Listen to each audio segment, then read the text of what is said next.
Hi guys, welcome two माय channel. आप सभी का मेरे चैनल में स्वागत है। आज मैं आप सभी के लिए बहुत ही प्यारा नाच गीत लेकर आई हूँ, जो कि बहुत ही जबरदस्त है। सुनिए आप सभी, और पसंद है तो लाइक शेयर कमेंट करिएगा। चलिए सुनाती हैं, एंजॉय करिए और अपना राय कमेंट में जरूर बताइएगा कैसा लगा आप सभी। सासु अपन पूत मजबूत करा हो, सोई बैगनवा।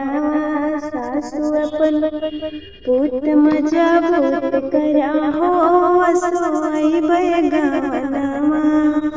जाई कहा हमरे बारे ससुर से, जाई कहा हमरे बारे ससुर से। महला दो महला बनाई रखी हो, असोई हो गवनवा।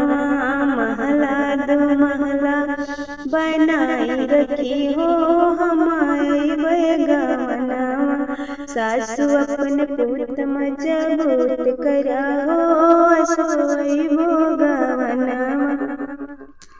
जाई कहा मोरे बड़े भसुर से, जाई कहा मोरे बड़े भसुर से।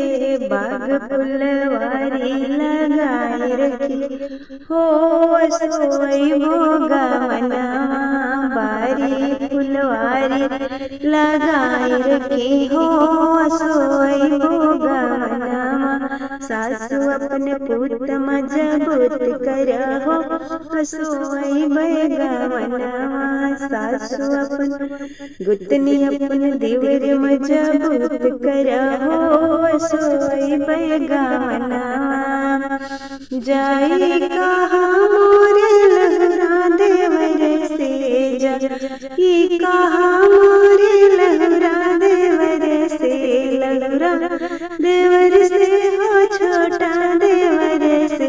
महला में खिड़की लगाई रखी हो, असोई हो गवनवा। महला में खिड़की सजाई रखी हो, असोई बैगनवा। अइबे गवनवा हो, अइबे ससुरवा। अइबे गवनवा हो, अइबे ससुरवा। कि सासु अपन पूत मजबूत करा हो, सोई हो गवनवा।